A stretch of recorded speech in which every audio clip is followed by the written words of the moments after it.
Get ready.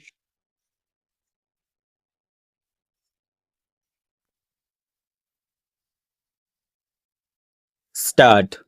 Mr. Vice Chairman, sir, I rise to support the Constitution Bill and the Representation of the People Bill as passed by the Lok Sabha yesterday.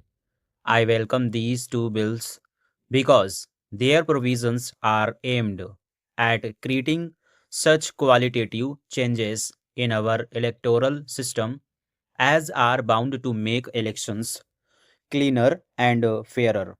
To sustain democracy in the desired spirit, elections have to be as clean and as fair as possible, and it is on the basis of the experiences certain changes are proposed to be made in the election laws of the land based on our experiences after the passing of the Representation of the People Act by the Parliament. We must not forget, as my friend was just saying, that there has been a lot of talk about such reforms. On the one hand, the opposition parties have been demanding, and on the other, our ruling party, the Congress Party, has also had its own exercises on the subject. As the minister was telling us, in early 70s, a joint parliamentary committee discussed this problem. And last year, I must tell you, our own party, the Congress Parliamentary Party, had its workshop on this very subject. After the parliamentary party's discussions, I mean, first of all, the parliamentary party discussed it. Then the Congress Working Committee and the AICC discussed it. And after the recommendations of the AICC were available, the Prime Minister consulted various opposition parties on the subject. After all this, as promised by the Prime Minister earlier, this session has been extended just to pass these two bills. Thereby, the ruling party will be fulfilling one of the very important promises made to the electorate.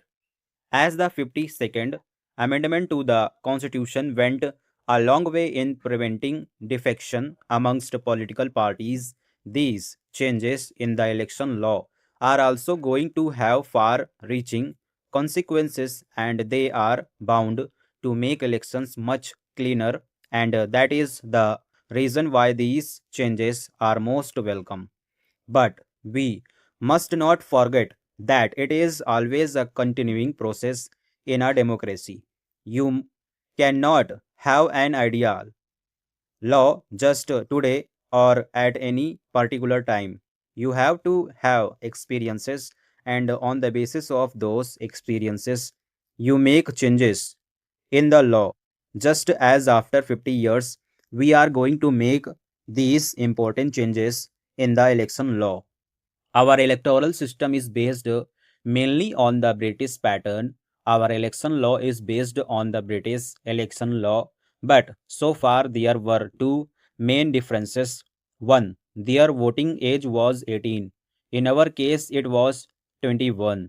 The second difference is, and will perhaps remain to be so, that there are no reservations of seats under the British law, as we have here for scheduled castes and scheduled tribes candidates, which of course is because of our own peculiar social conditions.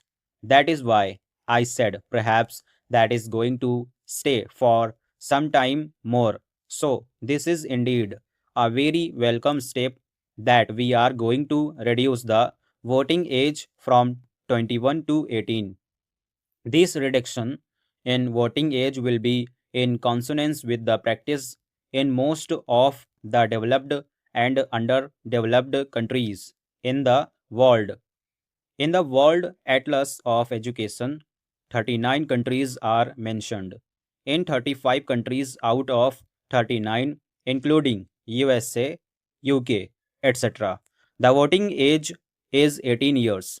In one case with Japan, the voting age is 20 year, and in only 3 cases out of 39.